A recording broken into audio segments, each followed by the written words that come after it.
ಇವಾಗ ಪ್ರತಿಯೊಂದು ಗೆಸ್ಚರ್ಗೂ ಒಂದು ಮೀನಿಂಗ್ ಇದೆ.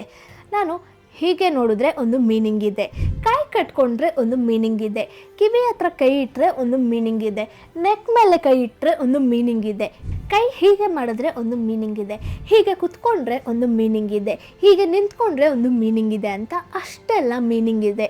ಯಾರೋ ಒಬ್ಬರು ಒಂದನ್ನು ಹೇಳ್ತಾರೆ, ಅವರು ಇಷ್ಟ ಇದೆ ಅಂತಲೇ ಹೇಳಿದ್ರು, ಆದರೆ ಅವ್ರ ಮುಖದಲ್ಲಿ ಏನೋ ಚೆನ್ನಾಗಿಲ್ಲ, ನನಗೇನೋ ಅವ್ರಿಗೆ ಇಷ್ಟ ಇಲ್ಲ ಅಂತಲೇ ಅನ್ನಿಸ್ತಿದೆ, ನನಗೇನೋ ಅವರು ಸುಳ್ಳು ಹೇಳ್ತಿದ್ದಾರೆ ಅಂತ ನಮಗೆ ಯಾಕೆ ಅನಿಸುತ್ತೆ? ಯಾಕಂದರೆ ಅವರು ಹೇಳೋ ಮಾತಿಗೂ ಅವರ ಬಾಡಿ ಲ್ಯಾಂಗ್ವೇಜ್ಗೂ ಸಂಬಂಧನೇ ಇರಲ್ಲ. ನಿಮ್ಮ ತಲೆಯಿಂದ ಶುರು ಮಾಡಿ ಟೋಸ್ವರೆಗೂ ನಮ್ಮ ಬಾಡಿಯಲ್ಲಿರೋ ಪ್ರತಿಯೊಂದು ಪಾರ್ಟ್ ಸಹ ಒಂದು ವಿಷಯವನ್ನು ಕನ್ವೆ ಮಾಡುತ್ತೆ. ಅದನ್ನು ನಮಗೆ ಗೊತ್ತಿಲ್ಲದೆ ಆ್ಯಕ್ಚುಲಿ ನಾವು ಅದನ್ನು ಅರ್ಥ ಮಾಡಿಕೊಂಡ್ರೆ ನಮ್ಮ ಆಪೋಸಿಟಲ್ಲಿರೋರು ಏನು ಹೇಳ್ತಿದ್ದಾರೆ, ಏನು ಅಂದ್ಕೊಳ್ತಿದ್ದಾರೆ, ನಾನು ಮಾತಾಡೋದು ಅವ್ರಿಗೆ ಇಷ್ಟ ಇದೆಯಾ ಇಲ್ವಾ, ನಮ್ಮನ್ನ ಅವರು ಹೊಡಿತಾರಾ ಇಲ್ವಾ, ನಮಗೆ ಅವ್ರನ್ನ ರೊಮ್ಯಾಂಟಿಕ್ಕಾಗಿ ಇಷ್ಟ ಆಗಿದೆಯಾ ಇಲ್ವಾ ಅನ್ನೋದೆಲ್ಲ ತಿಳ್ಕೊಳ್ಬೋದು. ತುಂಬ ಮಕ್ಕಳು ಅವರ ಅಪ್ಪ ಅಮ್ಮ ಹಿಂದೆ ಬಚ್ಚಿಟ್ಕೊಳ್ತಾರೆ.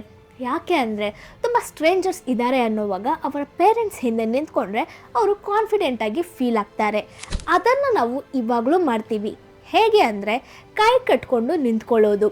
ಜನರಲ್ಲಾಗಿ ಒಬ್ಬರು ಕೈ ಕಟ್ಕೊಂಡು ನಿಂತ್ಕೊಳ್ತಿದ್ದಾರೆ ಅಂದರೆ ಅವರು ಕಾನ್ಫಿಡೆಂಟಾಗಿ ಇಲ್ಲ, ಕಾನ್ಫಿಡೆನ್ಸ್ ಬೇಕು ಅನ್ನೋದಕ್ಕೆ ಅವರು ಕೈ ಕಟ್ಟಿದ್ದಾರೆ ಅಂತ ಅರ್ಥ. ಪ್ಲಸ್ ಯಾವಾಗ ಅವರು ಕೈ ಕಟ್ಟದೆ ನಾರ್ಮಲಾಗಿ ನಿಂತ್ಕೊಳ್ತಾರೋ ಆವಾಗಲೇ ಅವರು ಕಂಪ್ಲೀಟ್ಲಿ ಓಪನ್ ಅಪ್ ಮಾಡ್ತಿದ್ದಾರೆ ಅಂತ ಅರ್ಥ. ಒಬ್ಬರ ಹತ್ರ ನೀವು ಮಾತಾಡ್ತಿರೋವಾಗ ಅವರು ಕೈ ಕಟ್ಕೊಂಡು ನಿಂತ್ಕೊಂಡಿದ್ದಾರೆ ಅಂದರೆ ಕಂಪ್ಲೀಟ್ಲಿ ಅವರು ಓಪನ್ ಅಪ್ ಆಗಿಲ್ಲ ಅಂತ ಅರ್ಥ. ಇನ್ನೊಂದು ಕೈನ ನಾವು ಹೀಗೆ ಅರ್ಧಕ್ಕೆ ಕಟ್ತೀವಿ. ಫಾರ್ ಎಕ್ಸಾಂಪಲ್ ಈ ಅವಾರ್ಡ್ ಫಂಕ್ಷನಲ್ಲೆಲ್ಲ ನೋಡಿದ್ರೆ ಕೈನ ಮುಂದೆ ಹೀಗೆ ಕಟ್ಕೊಂಡಿರ್ತಾರಲ್ಲ, ಸೊ ಅದು ಏನಕ್ಕೆ ಅಂದರೆ ಗ್ರೂಪ್ ಆಫ್ ಸ್ಟ್ರೇಂಜರ್ಸ್ ಇದ್ದಾರೆ, ಹೊಗಳ್ತಿದ್ದಾರೆ ಬೇರೆ, ಆದರೆ ಅದನ್ನು ರಿಸೀವ್ ಮಾಡ್ಕೊಳ್ಳೋವಾಗ ಒಂಥರ ಗಾಬರಿ ಆಗುತ್ತಲ್ಲ, ಅದನ್ನು ಹೊರಗೆ ತೋರಿಸ್ಬಾರ್ದು ಅನ್ನೋದಕ್ಕೋಸ್ಕರ ಕೈನ ಹೀಗೆ ಕಟ್ಕೊಳ್ತಾರಂತೆ. ಜನರಲಿ ನಮ್ಮ ಮುಂದೆ ನಾವು ಏನನ್ನೋ ಇಟ್ಕೊಂಡು ಹೈಡ್ ಮಾಡ್ತಿದ್ದೀವಿ ಅಂದ್ರೇ ನಾವು ಡಿಫೆನ್ಸಿವ್ ಮೋಡಲ್ಲಿದ್ದೀವಿ ಅಂತ ಅರ್ಥ.